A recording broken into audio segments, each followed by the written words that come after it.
Hello बच्चों, कैसे हैं आप लोग। उम्मीद करता हूं सब लोग बहुत बढ़िया रहेंगे। दोस्तों बहुत बहुत स्वागत है आप लोग का हमारे YouTube channel CA Jasmeet Singh पे। दोस्तों आज इस वीडियो के थ्रू हम लोग सुपर फास्ट रिवीजन कर रहे होंगे हाउस प्रॉपर्टी का। आने वाले आधे घंटे के अंदर अंदर हम लोग पूरा का पूरा हाउस प्रॉपर्टी सुपर फास्ट तरीके से रिवाइज कर लेंगे। ज्यादा टाइम ना लेते हुए वीडियो को स्टार्ट करते हैं। वीडियो स्टार्ट करने से पहले एक छोटा सा रिक्वेस्ट है आपसे कि वीडियो को लाइक जरूर करिएगा। इस वीडियो में मैं आपको लाइक टारगेट दे रहा हूँ 200 लाइक्स का। मुझे पता है आप लोग बहुत ही इजीली उसे अचीव करवा देंगे। और एक रिक्वेस्ट आप लोगों से, अगर आपने चैनल को सब्सक्राइब नहीं किया है तो सब्सक्राइब जरूर कर लीजिएगा और बेल आइकन को हिट कर दीजिएगा सो दैट जब भी हम नेक्स्ट वीडियो अपलोड करें तो सबसे पहला नोटिफिकेशन आपके पास जाए। कमेंट्स करके बताइएगा कि आपको वीडियो कैसा लगा। लाइक एंड कमेंट हमारे लिए मोटिवेशन का काम करते हैं। आप हमें मोटिवेट करिए, हम आपके लिए बढ़िया बढ़िया कंटेंट अपलोड करते रहेंगे। तो बिना वेस्ट करे हुए टाइम स्टार्ट करते हैं हमारा चैप्टर हाउस प्रॉपर्टी। आइए बच्चों, अब रिवाइज करते हैं income under the head house property. Income under the head house property का बेसिस ऑफ चार्ज कहता है कि sir property should consist of any building और land appurtenant thereto. assessee must be the owner or the deemed owner of the property. House property must be used for any purpose except business or profession of the assessee. अगर आप ये तीन condition को satisfy करोगे then only आपकी जो rental income है वो हाउस प्रॉपर्टी में क्वालिफाई करेगी। पहली, प्रॉपर्टी में बिल्डिंग होना बहुत जरूरी है। अगर प्रॉपर्टी में बिल्डिंग नहीं है तो रेंटल इनकम हाउस प्रॉपर्टी में नहीं आएगी, वो अदर सोर्सेस में जाएगी। राइट, अगर बिल्डिंग है मतलब एक रूम भी है तो जो भी रेंटल इनकम आ रहा होगा वो हाउस प्रॉपर्टी में क्वालिफाई कर जाएगा। दूसरी कंडीशन कि असेसी जो है वो हाउस प्रॉपर्टी का ओनर होना चाहिए या फिर डीम्ड ओनर होना चाहिए। अगर आप हाउस प्रॉपर्टी के ओनर या फिर डीम्ड ओनर नहीं हो तो जो भी रेंटल इनकम आपको हो रही है वो हाउस प्रॉपर्टी में क्वालिफाई नहीं करेगी, वो अदर सोर्सेस में चली जाएगी। तीसरी कंडीशन, हाउस प्रॉपर्टी को आप किसी भी पर्पस के लिए यूज कर सकते हो। आप उसे किराए पे दे सकते हो, आप उसे सेल्फ ऑक्यूपाई कर सकते हो, वो आपकी हाउस प्रॉपर्टी में फॉल करेगी। लेकिन अगर आप अपनी हाउस प्रॉपर्टी के अंदर बिजनेस चला रहे हो तो वो प्रॉपर्टी फिर हाउस प्रॉपर्टी में क्वालिफाई नहीं करेगी। फॉर एग्जांपल, मेरे पास फ्लैट है जहां से मैं अपना कोचिंग सेंटर रन करता हूं, तो मैं अपने फ्लैट से अगर कोचिंग सेंटर रन कर रहा हूं तो वो फ्लैट हाउस प्रॉपर्टी में क्वालिफाई नहीं करेगा। अगर मेरे पास एक फ्लैट है और वो मैंने आपको किराए पे दे रखा है, आप उस पर अपनी कोचिंग रन करते हो, तो आपसे जो भी मुझे रेंटल इनकम आ रही है वो हाउस प्रॉपर्टी पे क्वालिफाई करेगी। टेनेंट उस प्रॉपर्टी पे रहता है कि बिजनेस करता है कोई फर्क नहीं पड़ता। लेकिन अगर वो प्रॉपर्टी असेसी की है तो वो असेसी के बिजनेस में यूज नहीं होनी चाहिए। अगर वो प्रॉपर्टी असेसी के बिजनेस में यूज हो रही है तो वो पीजीबीपी में जाएगी, वो हाउस प्रॉपर्टी में फॉल नहीं करेगी। अच्छा, अगर आप एक रियल एस्टेट डेवलपर है, आपका काम है फ्लैट्स बनाना, परचेज करना, कंस्ट्रक्ट करना, तो अगर आपके पास flat as a stock in trade है, house property as a stock in trade है, तो उसकी रेंटल इनकम भी हाउस प्रॉपर्टी में फॉलो करती है। अब यहां पर एक कैच है कि अगर आपके पास house property as a stock in trade है और जिस ईयर आपको कंप्लीशन सर्टिफिकेट मिली है उस ईयर के एंड से 2 साल तक अगर ये हाउस प्रॉपर्टी वेकेंट रहती है तो इसकी एनुअल वैल्यू निल रहेगी। 2 साल के बाद अगर ये फिर भी वेकेंट रहती है तो इसे deemed to be let out बोला जाएगा। मैंने क्या बोला, अगर आपके पास हाउस प्रॉपर्टी हेल्ड है as a stock in trade तो वहां से जो रेंटल इनकम होती है वो भी हाउस प्रॉपर्टी में ही फॉल करती है। अगर आपके पास house property as a SIT है तो वहां से अगर कोई रेंटल इनकम होती है तो वो भी हाउस प्रॉपर्टी में ही फॉल करती है। लेकिन अगर आपने हाउस प्रॉपर्टी इस साल कंस्ट्रक्ट करी, इस साल आपको कंप्लीशन सर्टिफिकेट मिला, इस साल के एंड से 2 साल तक आपकी हाउस प्रॉपर्टी ना तो बिकी ना तो किराए पे चढ़ी, इसकी एनुअल वैल्यू निल रहेगी। 2 साल के बाद इसको मान लिया जाएगा deemed to be let out. Right, अब अगला पॉइंट निकल के आता है कि हाउस प्रॉपर्टी के अंदर इनकम कैसे कंप्यूट करा जाएगा। बहुत आसान है। सबसे पहले आपको चाहिए जीएवी। जीएवी में से आप municipal taxes paid by the owner minus करोगे, आपके पास एनएवी आ जाएगा। एनएवी में से आप 30% का स्टैंडर्ड डिडक्शन क्लेम करोगे और इंटरेस्ट ऑन कैपिटल बोरोड का डिडक्शन क्लेम करोगे। जो रिजल्ट निकल कर आएगा वो है आपका income under the head house property. केवल 3 खर्चे आपको अलाउ किए जाते हैं, एक municipal taxes paid by the owner, standard deduction, interest on capital borrowed. अब मेरी बात जरा ध्यान से सुनना, म्युनिसिपल टैक्स आपको पेड बेसिस पे अलाउ होते हैं, अगर ड्यू हुए और आपने पे नहीं करे खर्चा आपको अलाउ नहीं होगा। और म्युनिसिपल टैक्सेस अगर ओनर यानी कि असेसी ने पे करे हैं तभी खर्चा अलाउ होगा, अगर म्युनिसिपल टैक्सेस टेनेंट ने पे करे हैं तो खर्चा आपको कभी अलाउ नहीं होगा। इंटरेस्ट ऑन कैपिटल बोरोड आपको ड्यू बेसिस पे अलाउ होता है, आपने एक्चुअली में पे किया नहीं किया कोई फर्क नहीं पड़ता। स्टैंडर्ड डिडक्शन एक नोशनल डिडक्शन है जो हर एक असेसी को मिलती है, फ्लैट 30% ऑफ एनएवी। ये स्टैंडर्ड डिडक्शन किसके लिए दिया जाता है, repair and maintenance of the house property के लिए। आपने एक्चुअली में रिपेयर मेंटेनेंस करवाया नहीं करवाया सरकार को कोई फर्क नहीं पड़ता, सरकार आपको नोशनल बेसिस पे 30% अलाउ कर देती है। राइट, ठीक है, इन 3 डिडक्शन के अलावा चौथी कोई भी डिडक्शन आपको हाउस प्रॉपर्टी के अंदर नहीं मिलती। म्युनिसिपल टैक्सेस पेड बेसिस पे, interest on capital borrow due basis पे। नाउ द क्वेश्चन राइजेस कि जीएवी कैसे निकलेगा। जीएवी निकालने के लिए आपको चाहिए 4 चीजें। आपको चाहिए फेयर रेंट, आपको चाहिए म्युनिसिपल रेंट, आपको चाहिए स्टैंडर्ड रेंट और आपको चाहिए एक्चुअल रेंट।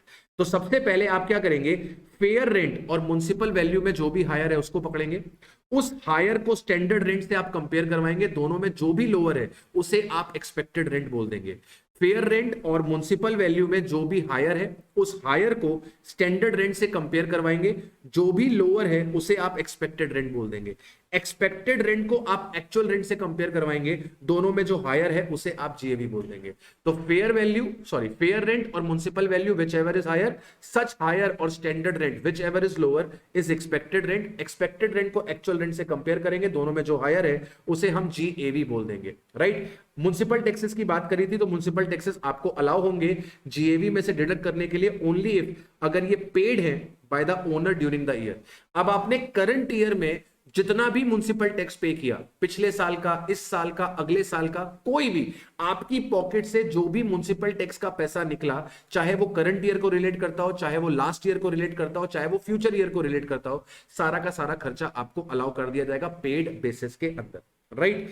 इसके बाद निकल के आता है कि अगर आपके पास property throughout the year let out है, अगर आपके पास property throughout the year let out है, तो जो जीएवी आपकी निकल कर आ रही है उसी को आप पकड़ लेंगे, ठीक है।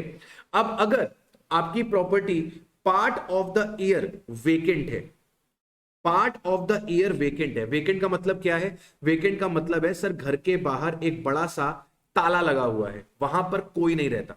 वेकेंट का मतलब क्या है, घर के बाहर ताला लगा हुआ है। फॉर एग्जाम्पल आपकी प्रॉपर्टी लेट आउट थी लेट से 10 महीने के लिए, और आपकी प्रॉपर्टी वेकेंट थी 2 महीने के लिए। प्रॉपर्टी लेट आउट थी 10 महीने के लिए और वेकेंट थी 2 महीने के लिए। अगर ऐसी सिचुएशन खड़ी हो जाए तो इस केस में जीएवी किस तरीके से निकलेगा, इस केस में जीएवी किस तरीके से निकलेगा। तो सबसे पहले आप क्या करोगे, आप एक्सपेक्टेड रेंट पूरे साल का निकालोगे। सबसे पहले आप एक्सपेक्टेड रेंट कंप्यूट करोगे पूरे साल का, राइट। इसके बाद आप एक्चुअल रेंट कंप्यूट करोगे लेट आउट पीरियड का, यानी कि आप एक्सपेक्टेड रेंट निकाल रहे होगे पूरे 12 महीने का, आप एक्चुअल रेंट निकाल रहे होगे केवल 10 महीने का। अब आप कंपेयर करोगे एक्सपेक्टेड रेंट को और एक्चुअल रेंट को। कंपैरिजन में अगर आपको यह दिखाई दे कि एक्चुअल रेंट एक्सपेक्टेड रेंट से ज्यादा है, कंपैरिजन में अगर आपको यह दिखाई दे कि एक्चुअल रेंट एक्सपेक्टेड रेंट से ज्यादा है, तो जीएवी आपका एक्चुअल रेंट बन जाएगा। अगर आपको कंपैरिजन में यह दिखाई दे कि आपका एक्चुअल रेंट एक्सपेक्टेड रेंट से कम है, अगर कंपैरिजन में यह दिखाई दे कि एक्चुअल रेंट एक्सपेक्टेड रेंट से कम है, तो तुम इसका रीजन ढूंढने की कोशिश करना। अगर 2 महीने वैकेंसी ना होती तो एक्चुअल रेंट एक्सपेक्टेड रेंट से ज्यादा होता। 2 महीने अगर वैकेंसी ना होती तो 2 महीने का किराया आता, वो 2 महीने का किराया अगर आता तो एक्चुअल रेंट एक्सपेक्टेड रेंट से ज्यादा होता। अगर ये 2 महीने का किराया आता, एक्चुअल रेंट एक्सपेक्टेड रेंट से ज्यादा होता, इसका मतलब एक्चुअल रेंट एक्सपेक्टेड रेंट से कम है बिकॉज ऑफ वैकेंसी। अगर एक्चुअल रेंट एक्सपेक्टेड रेंट से कम है बिकॉज ऑफ वैकेंसी, तो इस केस में जीएवी आपका एआर बनेगा। ये एक लौता एक्सेप्शन है पूरे के पूरे हाउस प्रॉपर्टी के अंदर, जहां पर एआर ईआर से कम होने के बाद भी जीएवी बन जाता है। ऐसा होगा नहीं कभी। लेकिन अगर वैकेंसी की वजह से एक्चुअल रेंट एक्सपेक्टेड रेंट से कम है तो जीएवी एक्चुअल रेंट बनेगा। और अगर एक्चुअल रेंट एक्सपेक्टेड रेंट से कम है, वैकेंसी उसका रीजन नहीं है, आपका किराया ही कम था, आपका किराया ही कम था। अगर वैकेंसी ना भी होती, तुम्हें 2 महीने का किराया मिल भी जाता, तो भी एक्चुअल रेंट एक्सपेक्टेड रेंट से कम ही होता, तो भी एक्चुअल रेंट एक्सपेक्टेड रेंट से कम ही होता। तो इस केस में आपका जीएवी क्या बनेगा, इस केस में आपका जीएवी एक्सपेक्टेड रेंट बनेगा। मैं उम्मीद करता हूं आपको सारी बातें याद आ गई। अगर आपके पास हाउस प्रॉपर्टी है जो part of the year let out है and part of the year self occupied है, मतलब आपके पास एक हाउस प्रॉपर्टी है, वो लेट आउट रही है बेटा 10 महीने के लिए, और वो सेल्फ ऑक्यूपाइड रही है 2 महीने के लिए। सेल्फ ऑक्यूपाइड मतलब आप वहां पर रह रहे हो, सेल्फ ऑक्यूपाइड का मतलब आप वहां पर रह रहे हो। तो इस केस में आपको क्या करना है, आपको एक्सपेक्टेड रेंट का कैलकुलेशन पूरे साल का करना है। मतलब एक्सपेक्टेड रेंट पूरे पूरे 12 महीने का निकलेगा। एक्चुअल रेंट आप निकालेंगे लेट आउट पीरियड का, यानी कि आप 10 महीने का निकालेंगे। कंपेयर करेंगे एआर और ईआर को, एक्सपेक्टेड रेंट और एक्चुअल रेंट को, दोनों में जो हायर है, दोनों में जो हायर है उसे आप क्या डिक्लेयर कर देंगे, दोनों में जो हायर है उसे आप जीएवी डिक्लेयर कर देंगे। तो अगर आपका house part of the year let out and part of the year vacant है, तो एआर लेट आउट पीरियड का निकलेगा, ईआर पूरे 12 महीने का निकलेगा। अगर एआर ईआर से ज्यादा है तो जीएवी एआर है। अगर एआर ईआर से कम है तो रीजन आइडेंटिफाई करना है, क्या वैकेंसी की वजह से कम है। अगर वैकेंसी की वजह से कम है तो एआर जीए भी बनेगा, और अगर वैकेंसी की वजह से कम नहीं है, मतलब वैकेंसी ना भी होती तो भी एआर ईआर से कम ही होता, तो इस केस में आपका एक्सपेक्टेड रेंट जीएवी बन जाएगा। अगर आपकी house property part of the year let out है, part of the year self occupied है, तो इस केस में आपको क्या करना है, ईआर पूरे 12 महीने का निकालना है, एआर आपको लेट आउट पीरियड का निकालना है, दोनों का कंपैरिजन करना है, जो भी हायर है उसे आपको जीएवी डिक्लेयर कर देना है। ठीक है। अच्छा, अगर आपके पास अगर आपके पास हाउस प्रॉपर्टी है जो कि सेल्फ ऑक्यूपाइड है, आप उस घर पे रहते हो, आपने किराए पे नहीं दी हुई, तो उसका आपका कंप्यूटेशन कैसे होगा। सरकार कहती है मैक्सिमम 2 घर आप सेल्फ ऑक्यूपाई कर सकते हो। तो मेरे नाम पे 2 घर है, लेट्स से एक हाउस ए है जिसमें मैं और मेरी फैमिली रहती है, हाउस बी है जिसमें मेरे पेरेंट्स और मेरा ब्रदर रहता है, दोनों घर मेरे नाम पे है। एक घर में मैं और मेरी फैमिली रहते हैं, एक घर में मेरे पापा मम्मी और भाई बहन रहते हैं। ऑब्वियसली मैं पापा मम्मी और भाई बहन से कोई किराया नहीं ले रहा हूं, राइट। तो ये दोनों घर सेल्फ ऑक्यूपाइड माने जाएंगे। इन दोनों घरों की एनएवी, इन दोनों घरों की एनएवी निल होगी, जीएवी निल निकलेगी, म्युनिसिपल टैक्सेस का खर्चा अलाउ नहीं होगा, 2 घरों की एनएवी निल निकलेगी। तो अगर आपके पास कोई सेल्फ ऑक्यूपाइड हाउस प्रॉपर्टी है तो उसका एनएवी निल हो जाएगा। मैक्सिमम कितने घर सेल्फ ऑक्यूपाइड हो सकते हैं, 2। अगर आपने 2 घर से ज्यादा घर सेल्फ ऑक्यूपाई कर लिए, अगर आपने 2 घर से ज्यादा घर सेल्फ ऑक्यूपाई कर लिए, तो क्या होगा, किसी 2 घर को सेल्फ ऑक्यूपाई माना जाएगा और रिमेनिंग घर को deemed to be let out मान लिया जाएगा। फॉर एग्जांपल मेरे पास 3 घर हैं, हाउस ए, हाउस बी, हाउस सी। हाउस ए में मैं खुद रहता हूं अपनी फैमिली के साथ, हाउस बी में मेरे पेरेंट्स रहते हैं, और हाउस सी में मेरे ब्रदर और सिस्टर रहते हैं। तीनों घर सेल्फ ऑक्यूपाइड है, मैं पापा मम्मी से और भाई बहन से कोई भी किराया नहीं ले रहा हूं। तो सरकार यहां पे मुझे ऑप्शन देगी कि सर ऐसा है, आप कोई भी 2 घर, आप कोई भी 2 घर सेल्फ ऑक्यूपाइड बना लो, हम तीसरे घर को deemed to be let out मान लेंगे। Deemed to be let out मानने का मतलब क्या हुआ कि सर जो एक्सपेक्टेड रेंट है वो जीएबी बन जाएगा। जो आपका डीम्ड लेट आउट घर होगा उसका जो एक्सपेक्टेड रेंट है वो जीएबी बन जाएगा। ठीक है, तो कोई भी 2 घर, ये मुझे ऑप्शन दिया जाएगा। अब मैं कॉम्बिनेशन बिठाऊंगा, कौन से कॉम्बिनेशन पे मेरी overall income under the head house property कम निकल रही है, कौन से कॉम्बिनेशन पे मेरी income under the head house property कम निकल रही है, मैं उस कॉम्बिनेशन को चूज करूंगा। पहले मैं ए बी को सेल्फ ऑक्यूपाइड बनाऊंगा तो सी डीम लेट आउट होगा, फिर मैं बी सी को सेल्फ ऑक्यूपाइड बनाऊंगा तो ए डीम लेट आउट होगा, फिर मैं ए सी को सेल्फ ऑक्यूपाइड बनाऊंगा तो बी डीम लेट आउट होगा। इन तीनों कॉम्बिनेशन में जहां पर मेरी इनकम सबसे कम आ रही होगी मैं उसे एक्सेप्ट कर लूंगा। डीम्ड लेट आउट के केस के अंदर याद रखना हमेशा कि एक्सपेक्टेड रेंट जो होता है वो आपका जीएवी बन जाता है। इसके बाद अगर आपके पास part of the house let out है, पार्ट मतलब portion of the house let out है, एंड अदर पोर्शन आपका सेल्फ ऑक्यूपाइड है, पार्ट ऑफ द ईयर नहीं, portion of the house let out है and portion of the house self occupied है। तो इस केस में क्या करना है, लेट से आपके पास एक घर है, लेट से आपके पास एक घर है और इस घर के 2 यूनिट्स हैं, यूनिट 1 यूनिट 2। इस घर के 2 यूनिट्स है, यूनिट 1 यूनिट 2। आप बोल सकते हो कि एक ग्राउंड फ्लोर है और एक फर्स्ट फ्लोर है। ठीक है, ग्राउंड फ्लोर हमने सेल्फ ऑक्यूपाई किया हुआ है, फर्स्ट फ्लोर हमने लेट आउट किया हुआ है, दोनों इक्वल प्रोपोर्शन में, 50% ग्राउंड फ्लोर है, 50% फर्स्ट फ्लोर है, राइट। तो 50-50 इक्वल यूनिट्स हैं, इक्वल यूनिट्स हैं। तो इस केस में अपन क्या करेंगे, इस केस में अपन एक्सपेक्टेड रेंट केवल लेट आउट पोर्शन का निकालेंगे, एक्सपेक्टेड रेंट अपन लेट आउट पोर्शन का निकालेंगे, एक्चुअल रेंट तो लेट आउट पोर्शन का ही निकलेगा। नॉर्मल तरीके से जीएवी निकाल लेंगे और जितने भी खर्चे हैं उन्हें प्रोपोर्शनेट कर देंगे। खर्चे बोले तो म्युनिसिपल टैक्सेस का खर्चा, तो म्युनिसिपल टैक्सेस में जो लेट आउट पोर्शन का खर्चा है आपको वो अलाउ होगा। ठीक है, इंटरेस्ट ऑन कैपिटल बोरोड आपको अलाउ किया जाएगा, लेट आउट पोर्शन के लिए भी और सेल्फ ऑक्यूपाइड पोर्शन के लिए भी। सेल्फ ऑक्यूपाइड पोर्शन के लिए maximum interest on capital borrowed मिलता है 2 लाख रुपए अगर परचेस या फिर कंस्ट्रक्शन का मामला है, और 30,000 मिलता है अगर रिपेयर मेंटेनेंस का मामला है तो। राइट, तो अगर आपके पास हाउस प्रॉपर्टी है जिसका part of the portion let out है, part of the portion self occupied है, तो इनको आप दो अलग अलग घर की तरह ट्रीट करना।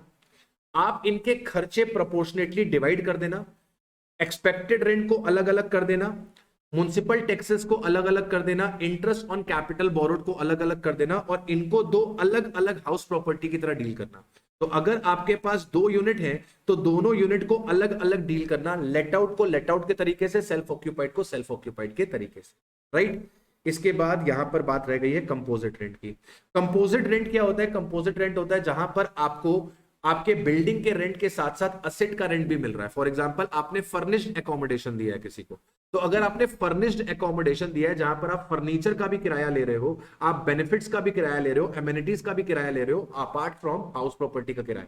ठीक है, तो अगर आप हाउस प्रॉपर्टी और असेट्स का किराया ले रहे हो, तो ऐसे केस में अगर वो रेंट सेपरेबल है, ये पता है कि हाउस प्रॉपर्टी का रेंट कितना है और असेट्स का रेंट कितना है, तो इस केस में अपन क्या करेंगे? हाउस प्रॉपर्टी के रेंट को हाउस प्रॉपर्टी में ले जाएंगे और असेट्स के रेंट को अदर सोर्सेस में ले जाएंगे। और अगर वो इनसेपरेबल है तो हम इसको सीधे सीधे कहां ले जाएंगे? अदर सोर्सेस के अंदर। हम चाहें तो इसे पीजीबीपी में भी अकाउंट फॉर करवा सकते हैं। तो अगर आपके पास कंपोजिट रेंट है और वो रेंट सेपरेबल है, तो हाउस प्रॉपर्टी का रेंट जो है वो हाउस प्रॉपर्टी में आ जाएगा, असेट का रेंट या तो पीजीबीपी या फिर अदर सोर्सेस में। अगर वो सेपरेबल नहीं है तो पूरा का पूरा रेंट या तो अदर सोर्सेस में या तो पीजीबीपी में चला जाएगा। इसके बाद स्टैंडर्ड डिडक्शन क्या होती है ये मैंने आपको बता दिया। स्टैंडर्ड डिडक्शन क्या होती है ये मैंने आपको बता दिया। अब हम बात कर लेते हैं इंटरेस्ट ऑन कैपिटल बोरोड की। इंटरेस्ट ऑन कैपिटल बोरोड, अगर आपने लोन लिया है, अगर आपने लोन लिया है घर के कंस्ट्रक्शन के लिए, घर के परचेज के लिए, घर के रिपेयर मेंटेनेंस के लिए, घर के ऑल्टरेशन के लिए, तो इंटरेस्ट ऑन कैपिटल बोरोड का खर्चा आपको अलाउ कर दिया जाता है। अब अगर आपने परचेज या कंस्ट्रक्शन के लिए लोन लिया है, तो जो प्री कंस्ट्रक्शन पीरियड का इंटरेस्ट है उसे 5 किस्तों में अलाउ किया जाता है। प्री कंस्ट्रक्शन पीरियड का मतलब क्या होता है? वो डेट जिस दिन आपने लोन लिया है और ये कंटिन्यू होता है till 31 March preceding the financial year जिस ईयर में कंस्ट्रक्शन कंप्लीट हुआ है। फॉर एग्जांपल आपके घर का कंस्ट्रक्शन कंप्लीट हुआ है, आपने लोन लिया है लेट सपोज 1/10/19 को, आपने लोन लिया है 1/10/19 को, आपके घर का कंस्ट्रक्शन कंप्लीट हुआ है, आपके घर का कंस्ट्रक्शन कंप्लीट हुआ है लेट से 1 अक्टूबर 20 को, तो आपका प्री कंस्ट्रक्शन पीरियड कितना होगा? आपका प्री कंस्ट्रक्शन पीरियड होगा 1 अक्टूबर 19, जिस दिन आपने लोन लिया है वहां से शुरू होगा और ये चलेगा टिल 31 मार्च। 31 मार्च कौन सी देखी जाती है? प्रीसीडिंग ईयर की। आपका कंस्ट्रक्शन कब कंप्लीट हुआ है? आपका कंस्ट्रक्शन कंप्लीट हुआ है 2021। 2021 का प्रीसीडिंग ईयर कौन सा है? 19-20। 19-20 की 31 मार्च कब आएगी? 31 मार्च 20। ये आपका कहलाता है pre construction period. Pre construction period का जितना भी इंटरेस्ट होता है वो आपको 5 इंस्टॉलमेंट्स में अलाउ होता है। वो आपको 5 इंस्टॉलमेंट्स में अलाउ होता है commencing from the year in which the construction is completed. यानी कि आपको पहली किस्त 2021 में मिलेगी, दूसरी किस्त 21-22 में मिलेगी, तीसरी किस्त आपको 22-23 में मिलेगी, देन चौथी किस्त आपको 24-25 में मिलेगी, एंड फाइनली आपको लास्ट किस्त 26-27 के अंदर दे दी जाएगी। तो 5 किस्तों में आपको खर्चा जो है वो अलाउ किया जाएगा प्री कंस्ट्रक्शन पीरियड का। और जो करंट पीरियड में आप इंटरेस्ट दे रहे हो, लेट से आपने 21-22 में जो इंटरेस्ट दिया है वो 21-22 में अलाउ होगा, प्लस आपको प्री कंस्ट्रक्शन पीरियड का इंस्टॉलमेंट अलाउ होगा। बात समझ में आ रहा है? इंटरेस्ट ऑन कैपिटल बोरोड को 2 पार्ट में स्प्लिट किया जाता है, प्री कंस्ट्रक्शन पीरियड और करंट पीरियड। करंट पीरियड में जितना भी इंटरेस्ट ड्यू होता है वो करंट पीरियड में अलाउ हो जाता है। प्री कंस्ट्रक्शन पीरियड में जितना भी इंटरेस्ट ड्यू होता है उसे एक्यूमुलेट करके 5 इंस्टॉलमेंट बना ली जाती है और वो आपको अलाउ किया जाता है उस ईयर से जिस ईयर में आपका कंस्ट्रक्शन कंप्लीट हुआ है। राइट, अच्छा। Pre-construction period from the date of loan till the previous year preceding the previous year in which the construction is completed. Accumulated interest is allowed in 5 installment commencing from the year in which the construction is completed. Current year का जो interest है वो आपको allow कर दिया जाता है same year पे। अब इंपॉर्टेंट चीजें आपको जो ध्यान देनी है, अगर आपने कोई फ्रेश लोन लिया है अपने पुराने लोन को रीपे करने के लिए, आपने फ्रेश लोन लिया है पुराने लोन को रीपे करने के लिए, तो फ्रेश लोन पे जो आप इंटरेस्ट दोगे वो इंटरेस्ट आपको अलाउ हो जाएगा। अगर आपने लोन लेने के लिए कोई ब्रोकरेज कमीशन दी है तो वो आपको कभी भी अलाउ नहीं होगी। अगर आपने इंटरेस्ट के ऊपर इंटरेस्ट दिया है, मतलब आपने लेट पेमेंट किया इंस्टॉलमेंट का, जिसकी वजह से इंटरेस्ट के ऊपर इंटरेस्ट लग गया, तो वो आपको कभी भी अलाउड नहीं होगा। हमेशा आपको सिंपल इंटरेस्ट अलाउ होगा ड्यू बेसिस पे। आपने आपने पेमेंट करी नहीं करी कोई फर्क नहीं पड़ता, interest on capital borrow due basis पे अलाउ हो जाता है। अगर आपने लोन लिया है इंडिया के बाहर तो इंटरेस्ट का खर्चा आपको तभी अलाउ होगा अगर आपने उसमें से टीडीएस काटा होगा। तो अगर आपने इंडिया के बाहर से लोन लिया है तो आपको इंटरेस्ट का खर्चा तभी अलाउ होगा जब आपने उसमें से टीडीएस काटा होगा। तो राइट, अब बात करते हैं कि अगर सेल्फ ऑक्यूपाइड हाउस प्रॉपर्टी है तो आपको मैक्सिमम जो डिडक्शन मिलती है वो 2 लाख रुपए की मिलती है इंटरेस्ट ऑन कैपिटल बोरोड की। इंटरेस्ट ऑन कैपिटल बोरोड के केस में लेट आउट प्रॉपर्टी में कोई रिस्ट्रिक्शन नहीं है। Let out partly self occupied में कोई रिस्ट्रिक्शन नहीं है, लेट आउट पार्टली वेकेंट में कोई रिस्ट्रिक्शन नहीं है। लेकिन अगर आपने प्रॉपर्टी सेल्फ ऑक्यूपाई कर रखी है थ्रू आउट द ईयर, अगर आपने प्रॉपर्टी सेल्फ ऑक्यूपाई कर रखी है थ्रू आउट द ईयर, तो उस केस में इंटरेस्ट ऑन कैपिटल बोरोड पे रिस्ट्रिक्शन लगती है। मैक्सिमम खर्चा आपको 2 लाख रुपए मिलता है या फिर 30,000 रुपए मिलता है। 2 लाख रुपए का खर्चा कब मिलता है? जब आपने लोन या तो घर खरीदने के लिए या फिर कंस्ट्रक्शन के लिए लिया होना चाहिए। और अगर आपने कंस्ट्रक्शन के लिए लोन लिया है तो आपका कंस्ट्रक्शन 5 साल के अंदर कंप्लीट हो जाना चाहिए। लोन आपने लिया होना चाहिए ऑन और आफ्टर 1/4/1999 और आपके पास एक लोन सर्टिफिकेट होना चाहिए, इंटरेस्ट सर्टिफिकेट होना चाहिए। अगर ये कंडीशंस आप पूरी कर रहे हो कि आपने लोन घर खरीदने या फिर कंस्ट्रक्शन के लिए लिया है, ऑन और आफ्टर 1/4/1999 लिया है, कंस्ट्रक्शन 5 साल में कंप्लीट हो जाता है और आपके पास इंटरेस्ट का सर्टिफिकेट है, तो आपको डिडक्शन 2 लाख रुपए की मिलती है। अगर इसमें से एक भी कंडीशन आप पूरी नहीं करते हो तो मैक्सिमम डिडक्शन आपको 30,000 रुपीज की मिलती है। ये जो डिडक्शन आपको मिलती है ये असेसी को मिलती है। मतलब एक असेसी अगर 2 घर सेल्फ ऑक्यूपाई करके बैठा है तो हर घर का 2 लाख रुपए नहीं मिलेगा। एक असेसी को 2 घर जो उसने सेल्फ ऑक्यूपाई करे हुए हैं उन दोनों घरों का मिला के मैक्सिमम 2 लाख और 30,000 अलाउ किया जाता है। राइट, इसके बाद अगला कॉन्सेप्ट निकल कर आता है आपके पास ट्रीटमेंट ऑफ अनरियलाइज्ड रेंट। अगर आपके पास कोई रेंट रियलाइज नहीं हो पाता है तो आप उस अनरियलाइज्ड रेंट को एक्चुअल रेंट में से माइनस कर देते हो अगर फॉलोइंग कंडीशन रूल 4B की सेटिस्फाई हो जाए। पहला कि आपकी टेनेंसी बोनाफाइड होनी चाहिए। दूसरा, डिफॉल्टिंग टेनेंट ने आपकी हाउस प्रॉपर्टी वेकेट कर दी होनी चाहिए।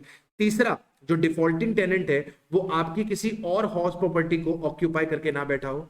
चौथा, असेसी ने लीगल स्टेप इनिशिएट कर दिए हो अपने अनरियलाइज्ड रेंट को रिकवर करने के लिए, या फिर वो एओ को सेटिस्फाई कर दे कि लीगल स्टेप से कुछ होने वाला नहीं है, रेंट रिकवर नहीं हो पाएगा। फॉर एग्जांपल, अगर टेनेंट की डेथ ही हो गई, ठीक है, उसने 2 महीने का किराया नहीं दिया हुआ था और वो स्वर्ग सिधार गया, तो उसके अगेंस्ट लीगल प्रोसीडिंग्स करके क्या करोगे? कोई फायदा नहीं।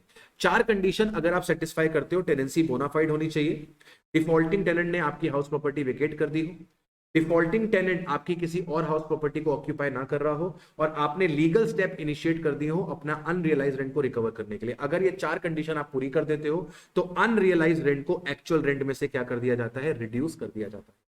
अगर आपको एरियर्स ऑफ रेंट मिलते हैं या फिर आपको अनरियलाइज रेंट की रिकवरी होती है, तो जिस ईयर भी आपको एरियर्स मिलता है या फिर जिस ईयर भी आपको अनरियलाइज रेंट की रिकवरी होती है, वो आपकी हाउस प्रॉपर्टी की इनकम मानी जाती है आफ्टर डिडक्शन ऑफ 30%।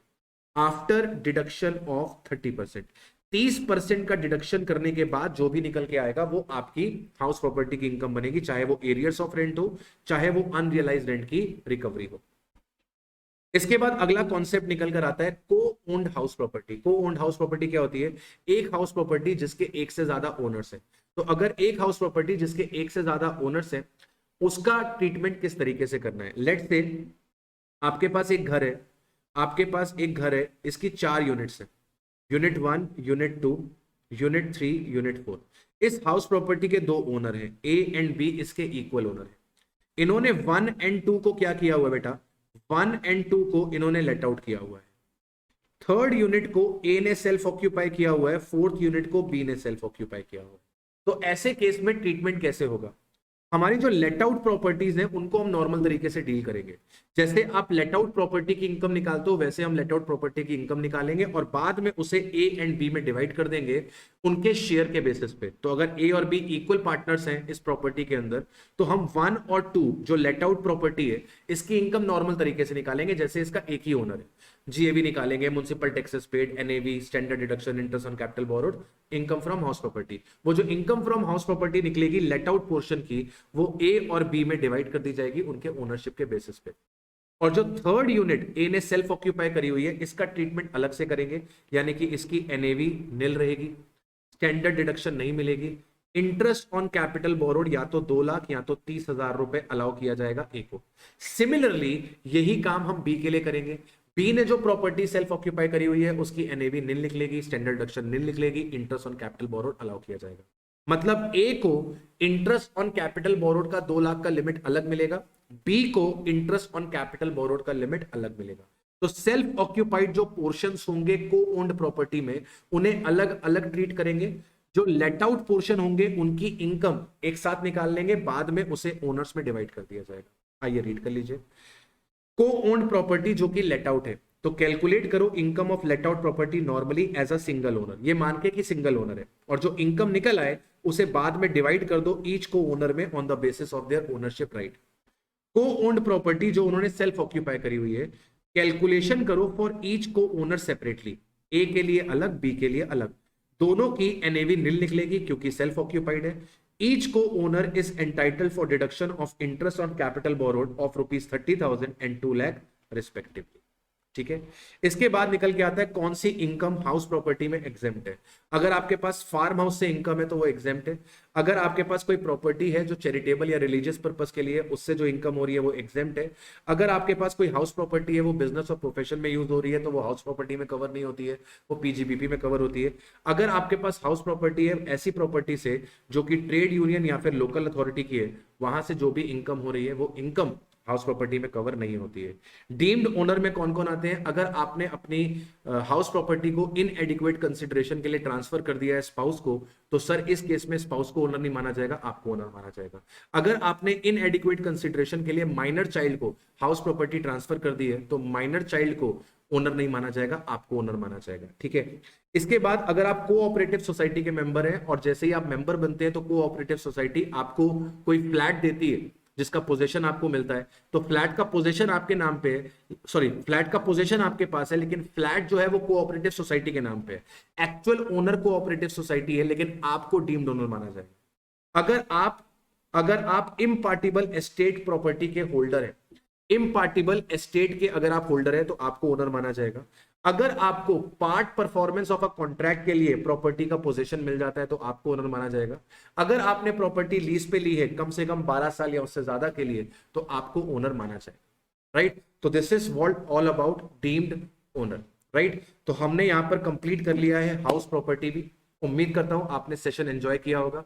अगर आपने सेशन एंजॉय किया है तो लाइक जरूर करिएगा, चैनल को सब्सक्राइब जरूर करिएगा। मिलते हैं आपसे नेक्स्ट सुपरफास्ट वीडियो में। Till then take care, bye bye, have a nice day.